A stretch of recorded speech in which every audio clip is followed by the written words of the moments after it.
اليوم أنت تعطي وغدا أنت تأخذ، وما أعطيته في الدنيا ستجده أمامك. هي ودائع، هذا يودعها في بنوك وهذا يودعها عند ملك الملوك، فمن أودعها في البنوك لن يراها إذا غيب في اللحد، ومن أودعها عند ملك الملوك لا ترد له كما أودعها، بل يضاعفها الله جل وعلا له، وهذا شيء لا يقدر عليه إلا الله.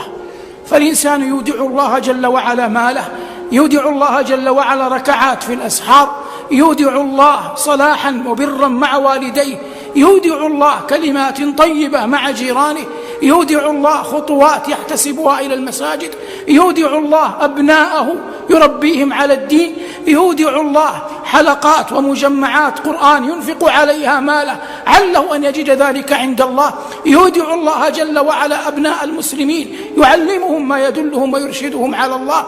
والودائع في هذا الباب عظيمة كثيرة لا يمكن لمثلي ولا لغيري أن يحصيها، فالموفق من جعل له وديعة عند الله.